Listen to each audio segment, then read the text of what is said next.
Hi friends, welcome to Y V creations. Harihara Veeramallu ఈ cinema trailer కోసం ఎదురు చూస్తున్న ప్రేక్షకులందరికీ శుభవార్త. ఫ్యాన్స్ ఎప్పుడా అని ఎదురు చూస్తున్న Harihara Veeramallu trailer date fix చేశారు.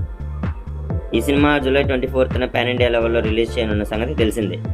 అయితే ఫ్యాన్స్ ఎప్పుడా అని ఎదురు చూస్తున్న ట్రైలర్ మాత్రం ఇంకా డేట్ ఫిక్స్ చేయలేదు. పవన్ కళ్యాణ్ టైం దొరికినప్పుడల్లా షూటింగ్ షెడ్యూల్ చేసుకుంటూ అప్పుడప్పుడు షూటింగ్ చేస్తున్నప్పటికీ మొత్తానికైతే షూటింగ్ కంప్లీట్ అయిపోయింది. టీజర్ అండ్ సాంగ్స్ రిలీజ్ చేసి చాలా రోజులు అవుతుంది, కానీ ట్రైలర్ డేట్ మాత్రం ఇంకా ఫిక్స్ అయిపోవడంతో ఫ్యాన్స్ ఎప్పుడని ఎదురు చూస్తున్నారు. పోస్ట్ ప్రొడక్షన్ పనులు ఫాస్ట్గా కంప్లీట్ చేస్తున్నారు. విఎఫ్ఎక్స్ పనులు ఇంకా కంప్లీట్ అవ్వడానికి టైం పడుతుంది. పోస్ట్ ప్రొడక్షన్ పనులు కంప్లీట్ అవ్వడంతో చిత్ర బృందం ట్రైలర్ డేట్ని ఫిక్స్ చేసింది. జూలై 3వ తారీఖున ట్రైలర్ని రిలీజ్ చేయనున్నట్టుగా చిత్ర బృందం ప్రకటించింది. పవన్ కళ్యాణ్ తన వాయిస్కి డబ్బింగ్ ఇస్తున్నట్టుగా చిత్ర బృందం ప్రకటించింది. డబ్బింగ్ అయిపోయిన తర్వాత సినిమా సెట్స్కి రావడానికి రెడీగా ఉందని చెప్పేసి చిత్ర బృందం చెప్తుంది. వీడియో నచ్చినట్లయితే లైక్ చేసి షేర్ చేయండి, సబ్స్క్రైబ్ చేయండి. Thank you.